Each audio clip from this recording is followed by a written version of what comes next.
तो एक बार फिर से टॉपर्स तक चैनल में आप सभी दोस्तों का तहे दिल से स्वागत करता हूं। दोस्तों, आज हमने एक नया टॉपिक, एक नए क्लास 6 क्लास के साथ हमने अपना क्लास स्टार्ट किया है। और आज हम जो है क्लास 6 का फर्स्ट चैप्टर, ज्योग्राफी का पहला चैप्टर, सौर मंडल में पृथ्वी, the earth in the solar system, इसको हम लोग पढ़ने जा रहे हैं। दोस्तों इस चैप्टर से जितने भी एग्ज़ाम हैं, कॉम्पिटिटिव जितने भी एग्ज़ाम्स हैं, उन सभी में ये यहाँ से बहुत सारे क्वेश्चन पूछा जाता है और सीधा सीधा क्वेश्चन होता है, उसमें कोई घुमा फिरा कर क्वेश्चन नहीं होता। तो चलिए हम बिना टाइम को वेस्ट किए हुए हम आगे पढ़ते हैं और चैप्टर को समझते हैं। दोस्तों, आपसे एक निवेदन है कि जो भी नए छात्र हैं, जो भी नए स्टूडेंट्स हैं, वो दूसरे बच्चों तक भी वीडियो को पहुंचाने की कोशिश करें और कंप्लीट पूरा वीडियो ज़रूर देखें। बहुत सारे स्टूडेंट्स क्या करते हैं, थोड़ा सा देखा और उसके बाद अच्छा बुरा वहीं पे आप अंदाज़ा लगा लेते हो, लेकिन जब आप पूरा कंप्लीट वीडियो देखेंगे तब आपको समझ में आएगा कि भाई यहाँ से समझ में आया या नहीं आया।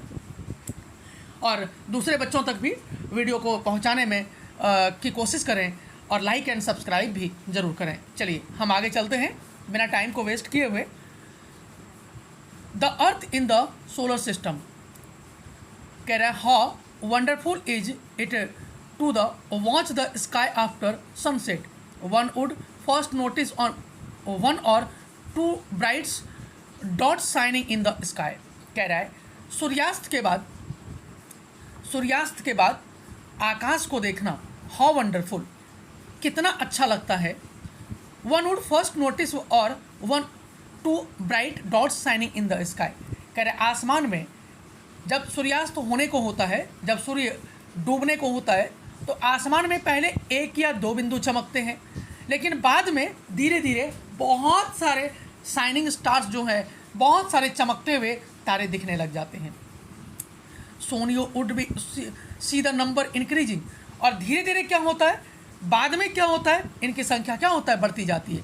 यानी जब सूर्यास्त होता है तो 1 2 तारे दिखाई पड़ते हैं, फिर थोड़ा सा जैसे अंधेरा होता है वैसे ही 5 10 20 दिखाई पड़ते हैं, और धीरे धीरे हजारों की संख्या में, लाखों की संख्या में आकाश में तारे दिखाई देने लगते हैं।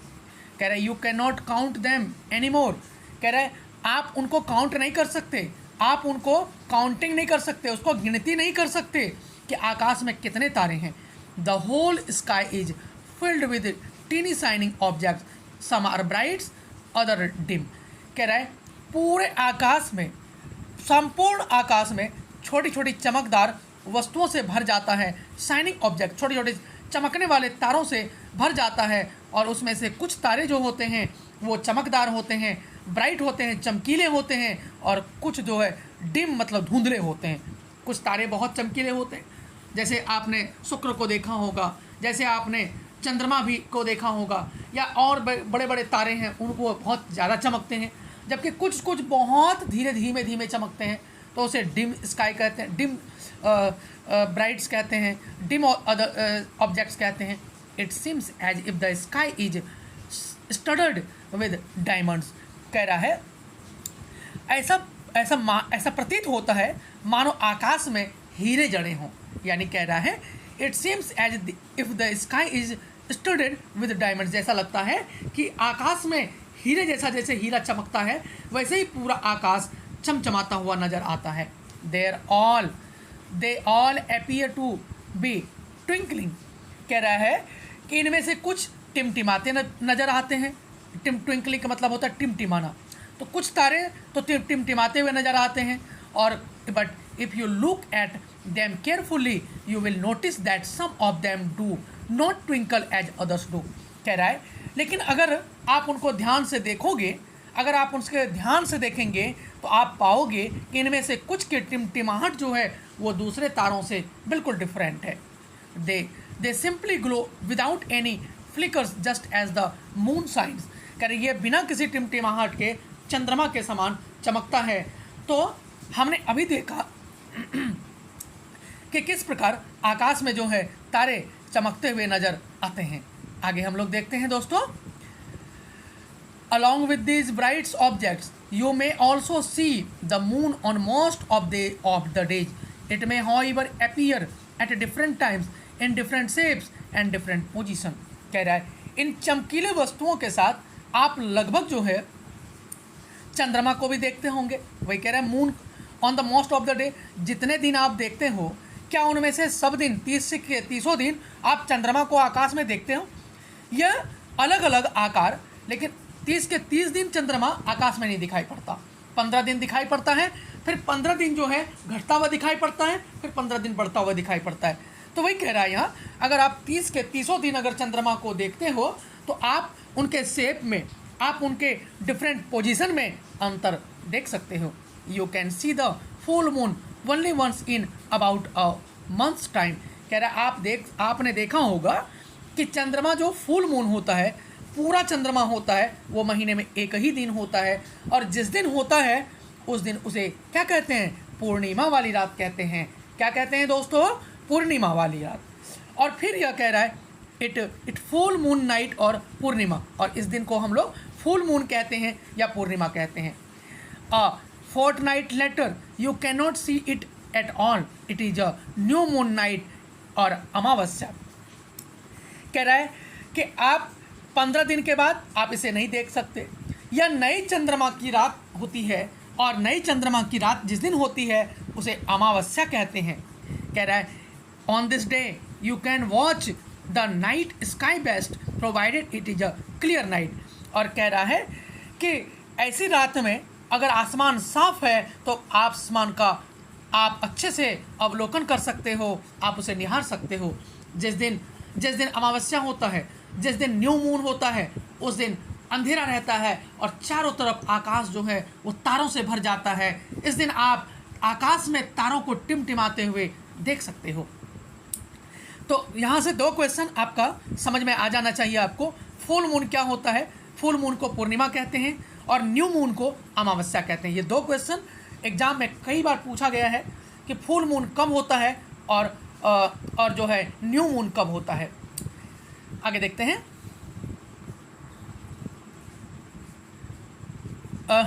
Do you wonder why can't we see the moon and all those bright tiny objects during daytime? It is because the very bright light of the sun does not allow us to see all these bright objects of the night sky. कह रहा है क्या आपको do you wonder, क्या आपको आश्चर्य नहीं होता कि हम दिन के समय चंद्रमा और इन चमकीली वस्तुओं को, इन चमकीले तारों को क्यों नहीं देख सकते हैं, क्यों नहीं देख पाते हैं? ऐसा इसलिए है क्योंकि सूर्य के अत्यधिक तेज प्रकाश के कारण। क्योंकि ऐसा किसलिए होता है कि भाई दिन में हम चंद्रमा को, तारे को नहीं देख पाते हैं? क्योंकि दिन में क्या होता है, सूर्य की लाइट इतनी तेज होती है, सूर्य की प्रकाश इतना तेज होता है कि वो दूसरे जो ऑब्जेक्ट्स हैं उनके शाइनिंग को वो ढक लेता है। उनके शाइनिंग सूर्य के प्रकाश के सामने, सूर्य के लाइट के सामने उनका जो लाइट है वो डिम हो जाता है, वो धीमा हो जाता है। आगे देखते हैं। The sun, the moon and all those objects shining in the night they are called celestial bodies. कह रहा है सूर्य, चंद्रमा तथा वे सभी वस्तुएं, सूर्य, चंद्रमा तथा वे सारे वस्तुएं, सारे ऑब्जेक्ट्स जो रात के समय आकाश में चमकते हैं वो खगोलीय पिंड कहलाते हैं, वो सेलेस्टियल बॉडीज कहलाता है। अब यहाँ क्लास 6 के लिए एक क्वेश्चन आ गया कि भाई what do you understand by celestial body. तो यहाँ से एक क्वेश्चन आपका आ गया कि the sun, the moon and all those objects shining in the night sky are called celestial bodies. Hindi में इसे कह सकते हैं हम कि सूर्य, चंद्रमा तथा वे सभी वस्तुएं जो रात्रि के समय, नाइट में, रात में, आकाश में, आसमान में चमकते हैं, वे सारे वस्तुएं खगोलीय पिंड कहलाते हैं। दोस्तों यहाँ से सीटेट वगैरह में, डीएसएसबी में कई सारे क्वेश्चन यहाँ से आए हुए हैं, और कई सारे एग्जाम्स में, पीसीएस वाले एग्जाम्स में भी यहाँ से डायरेक्ट क्वेश्चन पूछा गया है। तो आप यहाँ पे देख सकते हो कि अब कह रहा है some celestial bodies are very big and hot, they are made up of gases. कह रहे कुछ जो भारी पिंड हैं, कुछ जो सेलेस्टियल बॉडीज हैं, कुछ जो खगोलीय पिंड हैं, वो साइज में क्या होते हैं, बड़े होता है और गर्म भी होता है, हॉट भी होता है। They are made up of gas. जितने सेलेस्टियल बॉडीज हैं, जितने बड़े बड़े पिंड हैं, ये सारे पिंड गैसों से बने हुए होते हैं। They have their own heat and light which they emit in large amounts. This celestial bodies are called stars. The sun is a stars. कह रहे कुछ खगोलीय पिंड बड़े आकार तथा गर्म होते हैं, और ये सारे जितने भी तारे हैं, जितने भी खगोलीय पिंड हैं, वो गैसों से बने हुए होते हैं। इनके पास अपना हीट तथा लाइट सबके पास होता है, जिसे वे बहुत बड़ी मात्रा में क्या करता है, छोड़ता रहता है, उत्सर्जित करता रहता है। एमिट मतलब छोड़ना, उत्सर्जन करना, निकालना। और दिस सेलेस्टियल बॉडी, और वो सारे वस्तुएं जो अपना लाइट खुद प्रोड्यूस करता है, अपना जो प्रकाश है वो खुद से प्रदान करता है, ऐसे सेलेस्टियल बॉडीज को स्टार्स कहते हैं। और सूर्य भी एक तारा है। तो ये क्वेश्चन यहाँ क्या आ गया, सूर्य क्या है? क्वेश्चन कितने बार पूछा गया है, सूर्य क्या है? तो सूर्य एक तारा है, स्टार है। ये क्वेश्चन यहाँ पे आप अच्छे से बार बार मैं क्वेश्चन को अराइज करता हुआ जा रहा हूँ ताकि आपको रिकॉल करने में, याद करने में आसानी हो। अब नेक्स्ट है countless twinkling stars in the night sky are similar to the सन।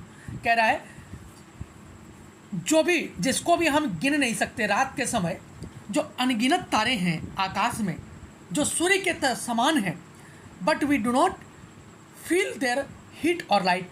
लेकिन हम कई तारे ऐसे हैं जो सूर्य से भी बड़े हैं, लेकिन हम उसके हीट को, हम उसके लाइट को हम फील नहीं कर पाते हैं। जबकि सूर्य से आने वाली गर्मी को भी हम महसूस करते हैं। गर्मी के मौसम में कितना गर्मी बढ़ जाता है, और उसके प्रकाश को भी हम हीट कर पाते, समझ पाते हैं। And they look so tiny because they are very very far from us. क्यों? उसके तारों के हीट को, तारों के गर्मी को, तारों के शाइनिंग को, चमकने वाले चीज़ों को हम महसूस नहीं कर पाते हैं, जबकि सूर्य की गर्मी को, सूर्य के चमकने वाले चीज़ों को हम महसूस कर पाते हैं। इसका रीज़न क्या है? वो सूर्य से भी ज़्यादा दूरी पर है। आपने कभी देखा होगा कि जब हवाई जहाज़ हमारे पास से उड़ता है तो बहुत बड़ा दिखाई पड़ता है, लेकिन जब वो दूर चला जाता है तो कितना छोटा सा दिखाई पड़ता है, एक पक्षी की तरह दिखाई पड़ता है।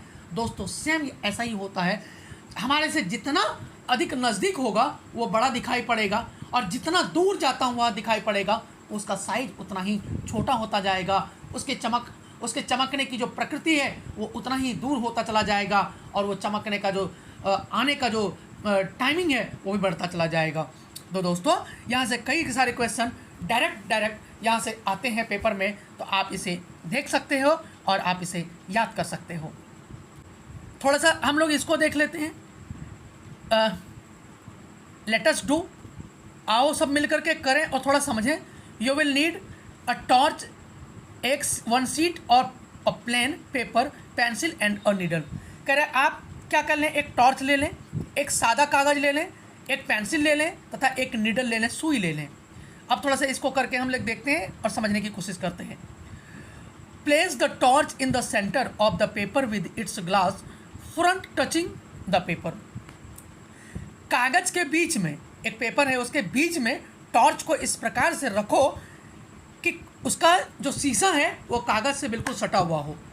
जैसे ये एक टॉर्च है और एक पेपर है, ये पेपर है, तो बिल्कुल इसकी जो लाइट है, इस लाइट को बिल्कुल इसे टच होना चाहिए पेपर को। अब आगे देखते हैं क्या कह रहा है। Now draw a circle around the torch. अब क्या कह रहा है, अब टॉर्च के शीशे के चारों ओर एक वृत्त खींच दो, इस तरह से एक वृत्त खींचो। उसके बाद क्या करें, perforate the paper with the needle with in the circle area. कागज के वृत्त के क्षेत्र में सुई से एक छोटा सा छेद कर दो, जहाँ से लाइट कागज में प्रवेश कर रहा है उसके बीच से एक छोटा सा छेद कर दो। अब और क्या कह रहा है देखते हैं। Now place the perforate circle part of paper on the glass front end wrap the paper around the torch with a rubber band.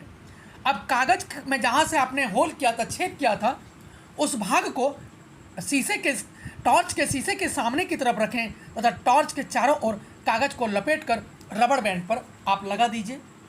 आप समझ रहे होंगे। अब आगे थोड़ा सा और देख लेते हैं। Take care the switch of the torch is not covered. और आप जो उसका टॉर्च का जो स्विच है वो कागज़ के बाहर रहे, उसको कागज़ से नहीं ढकना है। In a dark room stand at some distance facing a plain wall switched off all all other lights. कह रहा उसके बाद कमरे में जितना लाइट है सबको आप क्या करो, बंद कर दो, और कमरा जो है वो अंधेरा हो, और जहाँ पे सादी दीवार हो, वाइट जो वॉल हो, दीवार हो, उसकी तरफ मुंह करके इस टॉर्च को लेकर कुछ दूरी पर खड़े हो जाएं, और जितना लाइट है सबको ऑफ कर दें। Now flash the torch light of the wall,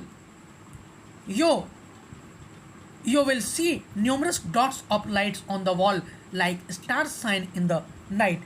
आप क्या देखेंगे, सब जब सारी बत्तियों को बुझा देंगे तो टॉर्च की रोशनी जब दीवार पर पड़ेगी तो आप दीवार पर छोटे छोटे बिंदु दिखेंगे, बिल्कुल वैसा ही जैसे रात के समय आकाश में तारे दिखते हैं। Switch on all the lights in the room. अब लाइट को आप जितने कमरे में जितने लाइट थे उसको जला दो। All dots of light will be almost invisible.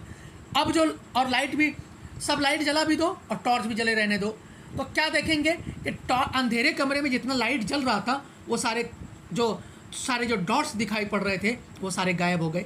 कहाँ गायब हो गए? चूँकि जो बड़ी रोशनी थी, जो लाइट ट्यूबलाइट की रोशनी थी, उस बड़ी लाइट के सामने छोटे छोटे लाइट जो हैं क्या हो गए, छिप से गए। You may now compare the situation with what happens to the bright objects of the night sky after the sun rises in the morning। कह रहा है आप इसकी तुलना उस रात से कर सकते हो जब रात्रि के समय आसमान में चमकने वाले तारे, सूर्य जैसे ही उगता है तो रात में जब तारा चमकता है वो गायब हो जाता है। सेम ऐसे ही वहाँ भी होता है।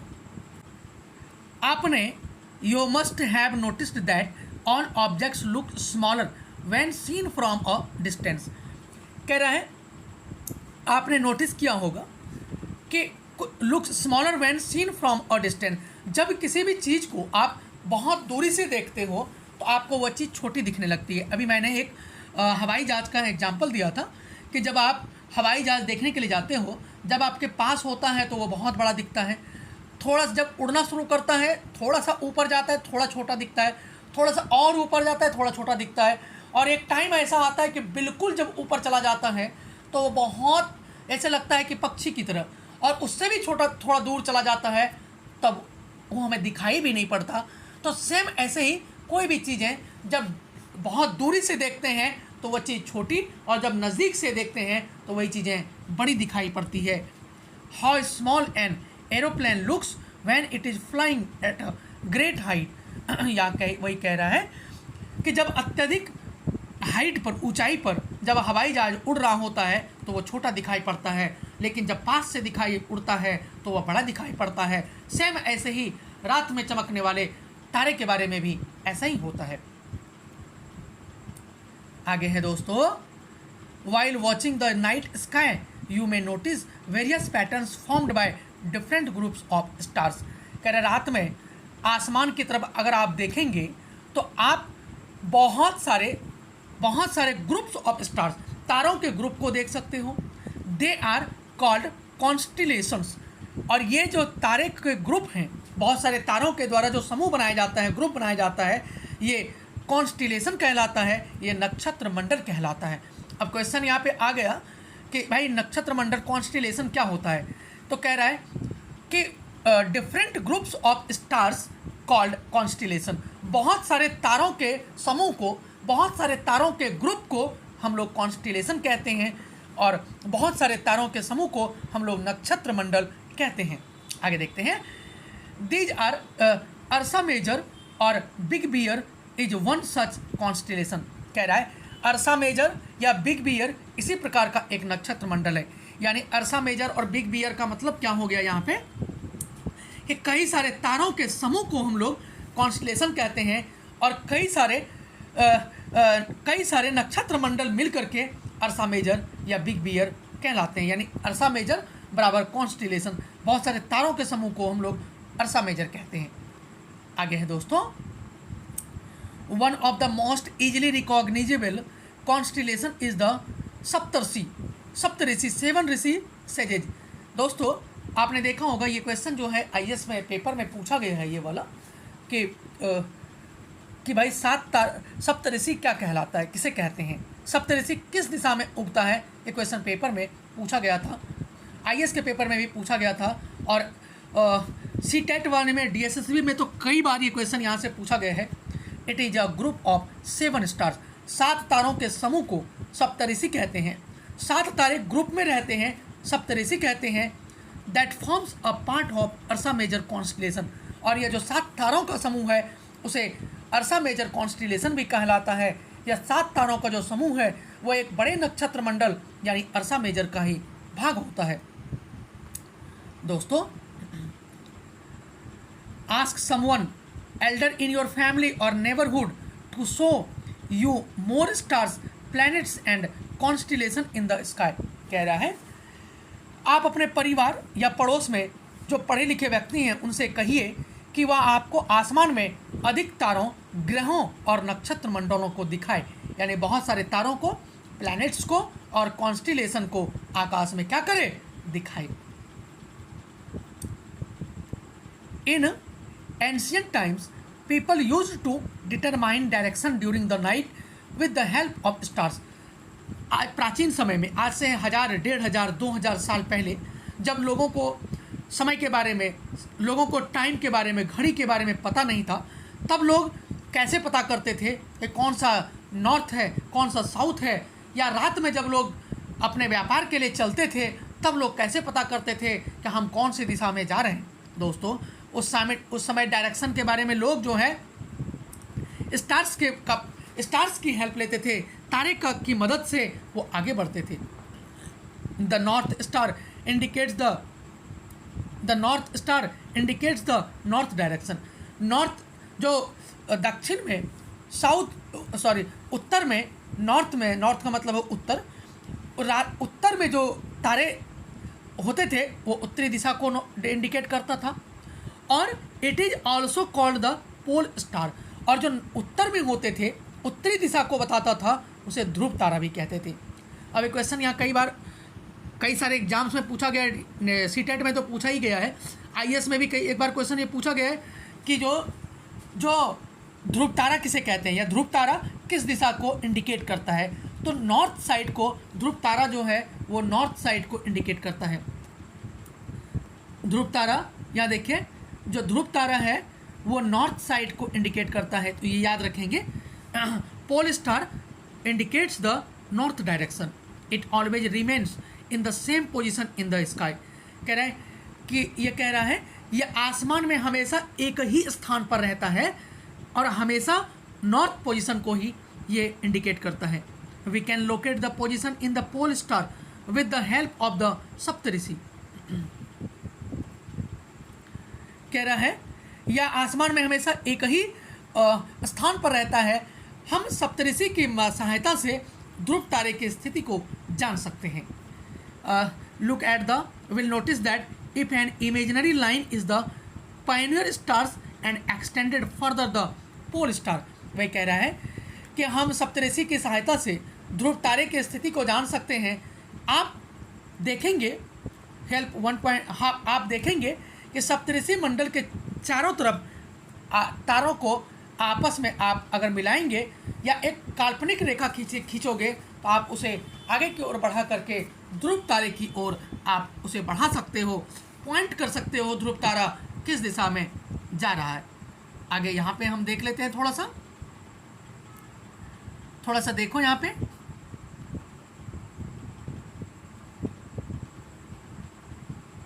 देखिए ये नॉर्थ साइड को इंडिकेट कर रहा है, ये लड़की जो है बिल्कुल यहाँ देखो नॉर्थ साइड को इंडिकेट कर रहा है, यानी यहाँ से ये देख रहा है ये आपका सप्तऋषि है, 7 तारों का समूह है, जिसे हमने अभी क्या देखा था कि 7 तारों के समूह को, तो यहाँ पे ये नॉर्थ साइड को इंडिकेट कर रहा है। आगे नेक्स्ट है some celestial bodies do not have their own heat and light. कह रहा है कुछ खगोलीय जो पिंड है, कुछ जो भारी पिंड है, सेलेस्टियल बॉडी हमने बताया था अभी, कुछ जो खगोलीय पिंड है उनमें अपना लाइट और हीट नहीं होता है, अपना प्रकाश और उष्मा नहीं होता। They are lit by the light of the stars.